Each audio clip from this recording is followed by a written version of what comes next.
Metro ticket ದರ ಏರಿಕೆ ವಿರುದ್ಧ ಕಾಂಗ್ರೆಸ್ ಈಗ ಸಿಡಿದೆದ್ದಿದೆ. ಕೇಂದ್ರ ಸರ್ಕಾರದ ವಿರುದ್ಧ ಕಾಂಗ್ರೆಸ್ ನಾಯಕರು ಆಕ್ರೋಶವನ್ನು ಹೊರಹಾಕಿದ್ದಾರೆ.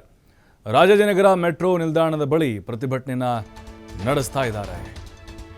ಈಗ ನೋಡಿ, ಕೇಂದ್ರ ಸರ್ಕಾರ ಮೆಟ್ರೋ ದರವನ್ನು ಹೆಚ್ಚಳ ಮಾಡಿದೆ. ಅಂದರೆ ಇಲ್ಲಿ ಕೇಂದ್ರದ ಪಾಲು ಇತ್ತು ಮತ್ತು ರಾಜ್ಯ ಸರ್ಕಾರದ ಪಾಲು ಕೂಡ ಇದೆ. ಇವರು ಬಿಜೆಪಿ ಏನು ಮಾಡ್ತಾ ಇದ್ದಾರೆ, ಕಾಂಗ್ರೆಸ್ ಮೇಲೆ ಹಾಕ್ತಾ ಇದ್ದಾರೆ. ಕೇಂದ್ರ ಸರ್ಕಾರವೇ ಫೈನಲ್ ಮಾಡಿದ್ದ ರೇಟನ್ನು ಕಾಂಗ್ರೆಸ್ ಮುಖಂಡ ಮನೋಹರ್ ನೇತೃತ್ವದಲ್ಲಿ ಈಗ ಧರಣಿ ಮಾಡ್ತಾ ಇದ್ದಾರೆ. ಪ್ರಧಾನಿ ಮೋದಿ ಮುಖವಾಡ ಧರಿಸಿ ಕೈ ಕಾರ್ಯಕರ್ತರು ಪ್ರೊಟೆಸ್ಟ್ ನಡೆಸ್ತಾ ಇದ್ದಾರೆ. ಪ್ರಧಾನಿ ಮೋದಿ ಮುಖವಾಡ ಧರಿಸಿ ಮೆಟ್ರೋದಲ್ಲಿ ಪ್ರಯಾಣವನ್ನು ಬೆಳೆಸಿದ್ದಾರೆ. ದರ ಏರಿಕೆ ಹಿನ್ನೆಲೆ ಕೇಂದ್ರ ಸರ್ಕಾರದ ವಿರುದ್ಧ ಈ ರೀತಿಯಾಗಿ ವಿಭಿನ್ನವಾಗಿ ಕಾಂಗ್ರೆಸ್ ಮುಖಂಡ ಮನೋಹರ್ ನೇತೃತ್ವದಲ್ಲಿ ಪ್ರತಿಭಟನೆಯನ್ನು ಮಾಡ್ತಾ ಇದ್ದಾರೆ. ಯಾಕೆಂದರೆ ಮಿನಿಮಮ್ 10 ರೂಪಾಯಿ, ಮ್ಯಾಕ್ಸಿಮಮ್ 90 ರೂಪಾಯಿ ದರವನ್ನು ನಿಗದಿ ಮಾಡಿದ್ದಾರೆ. ಹಾಗಾಗಿನೇ ರಾಜಾಜಿನಗರ ಮೆಟ್ರೋ ನಿಲ್ದಾಣದಿಂದ ತಮ್ಮ ಹೋರಾಟವನ್ನು ಶುರು ಮಾಡಿದರು.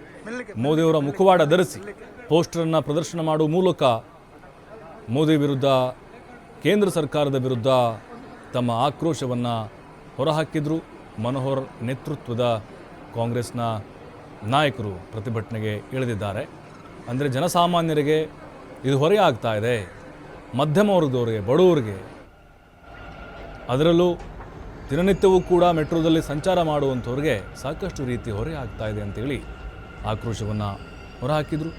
ಕೇಂದ್ರ ಸರ್ಕಾರ ಬಡವರ ರಕ್ತವನ್ನು ಹೀರ್ತಾ ಇದೆ ಅಂಥೇಳಿ ಘೋಷಣೆಗಳನ್ನು ಕೂಗಿದರು ಮತ್ತು ಮೆಟ್ರೋದಲ್ಲೂ ಕೂಡ ಪ್ರಯಾಣವನ್ನು ಮಾಡಿದ್ದಾರೆ. ನೋಡ್ತಾ ಇದ್ದೀವಿ ನಾವು ದೃಶ್ಯಗಳಲ್ಲಿ.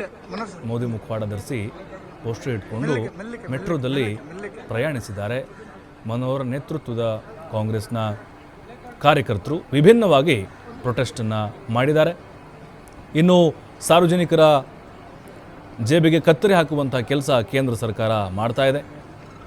ಮತ್ತೊಂದು ಬೆಲೆ ಏರಿಕೆ ಆಗಿದ್ದರಿಂದಾಗಿ ಜನಸಾಮಾನ್ಯರಿಗೆ ಹೊರೆಯಾಗಿದೆ ಅಂಥೇಳಿ ಕಿಡಿಕಾರಿದ್ದಾರೆ. ಮತ್ತಷ್ಟು ಮಾಹಿತಿ ಶಿವಕುಮಾರ್ ನೀಡ್ತಾರೆ. ಶಿವಕುಮಾರ್, ಈಗ ಬೇರೆ ಬೇರೆ ರಾಜ್ಯಗಳಿಗೆ ಹೋಲಿಸಿದರೆ ನಮ್ಮಲ್ಲೇ ಅತಿ ಹೈಯೆಸ್ಟು ರೇಟ್ ಜಾಸ್ತಿ ಆಗಿರೋದು. ಬಟ್ ಈಗ ಕೆಲವೊಬ್ಬರು ಹೇಳ್ತಾ ಇದ್ದಾರೆ ಬರೀ ರಾಜ್ಯ ಸರ್ಕಾರದ ಪಾತ್ರ ಇದೆ ಅಂಥೇಳಿ. ಆದರೆ ಈಗ ಕೇಂದ್ರ ಸರ್ಕಾರವೇ ಈ ಶಿಫಾರಸಿಗೆ ಅಂತಿಮವಾಗಿ ಮುದ್ರೆ ಒತ್ತಿದ್ದು ಅನ್ನೋದು ಸಾಕಷ್ಟು ಜನರಿಗೆ ಗೊತ್ತಿಲ್ಲ. ಬಟ್ ಈಗ ಕಾಂಗ್ರೆಸ್ ಪ್ರತಿಭಟನೆಗೆ ಇಳಿದಿದೆ. ಅಂದರೆ ಇದನ್ನು ಯಾವ ಹಂತಕ್ಕೆ ತೆಗೆದು ಹೋಲಿಕೆ ಮತ್ತು ಜನರು ಯಾವ ರೀತಿ ಅರಿವು ಮೂಡಿಸುವಂಥ ಕೆಲಸ ಕಾಂಗ್ರೆಸ್ ನಾಯಕರು ಮಾಡ್ತಾ ಇದ್ದಾರೆ ಅಂತ? ಪ್ರಭು, ಬೆಂಗಳೂರಿನ ನಮ್ಮ ಮೆಟ್ರೋ ಟಿಕೆಟ್ ದರವನ್ನ ಅತಿ ಹೆಚ್ಚು ಪ್ರಮಾಣದಲ್ಲಿ ಏರಿಕೆ ಮಾಡಲಾಗಿದೆ. 46% ಏರಿಕೆ ಮಾಡಲಾಗಿದೆ. ಇದು ಜನಸಾಮಾನ್ಯರಿಗೆ ದೊಡ್ಡ ಮಟ್ಟದ ಸಂಕಷ್ಟಕ್ಕೆ ಈಡು ಮಾಡಿದೆ. ಯಾಕಂದ್ರೆ ಜೇಬಿಗೆ ಬರೆ ಹೇಳ್ದಾಗೆ ಇದು. ಈಗ 30-35 ರು ದರ ಇರುವಂತ ಕಡೆ ನೀವು ಈಗ 60 ರೂಪಾಯಿ ದರ ಕೊಡ್ಬೇಕಾಗತ್ತೆ, ಟಿಕೆಟ್ ಬೆಲೆಯನ್ನ ಕೊಡ್ಬೇಕಾಗತ್ತೆ. ಅಂತಹ ಸನ್ನಿವೇಶ ಈಗ ಸೃಷ್ಟಿಯಾಗಿದೆ. ಎಲ್ಲೋ ಒಂದು ಕಡೆ ಟ್ರಾಫಿಕ್ ಜಂಜಾಟದಿಂದಾಗಿ ಜನಸಾಮಾನ್ಯರು ಮೆಟ್ರೋ ಹೆಚ್ಚಿನ ಪ್ರಮಾಣದಲ್ಲಿ ಅವಲಂಬಿಸಿದ್ರು. ಯಾಕಂದ್ರೆ ಬೇಗ ಸಮಯಕ್ಕೆ ನಾವು ಸರಿಯಾಗಿ ತಲುಪಬಹುದು ಅನ್ನುವಂತ ಕಾರಣಕ್ಕೆ ಹೆಚ್ಚಿನ ಜನ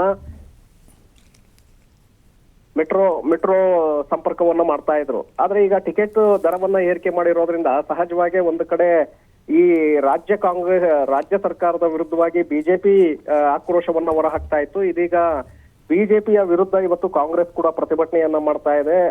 ಬೆಂಗಳೂರಿನ ಹಲವು ಕಡೆಗಳಲ್ಲಿ ಮೆಟ್ರೋ ಸ್ಟೇಷನ್ ಮತ್ತೆ ಹಲವು ಭಾಗಗಳಲ್ಲಿ ಇವತ್ತು ಪ್ರತಿಭಟನೆಯನ್ನ ಆಯೋಜನೆ ಮಾಡಿದೆ. ಮನೋಹರ್ ನೇತೃತ್ವದ ಕಾಂಗ್ರೆಸ್ ಮುಖಂಡರ ತಂಡ ರಾಜಾಜಿನಗರದಿಂದ ಮಂತ್ರಿ ಮಾಲ್ ಮೆಟ್ರೋವರೆಗೆ ಮೆಟ್ರೋದಲ್ಲೇ ಮೋದಿಯವರ ಮುಖವಾಡವನ್ನ ಧರಿಸಿ ಕೇಂದ್ರ ಸರ್ಕಾರದ ವಿರುದ್ಧವಾಗಿ ಇವತ್ತು ಲೇವಡಿಯನ್ನ ಮಾಡಿರುವಂತದ್ದು ಕೂಡ ಇವತ್ತು ಆಗಿದೆ. ಪ್ರಭು, ಥ್ಯಾಂಕ್ ಯು ಶಿವಕುಮಾರ್ ತಮ್ಮೆಲ್ಲ ಮಾಹಿತಿಗಾಗಿ.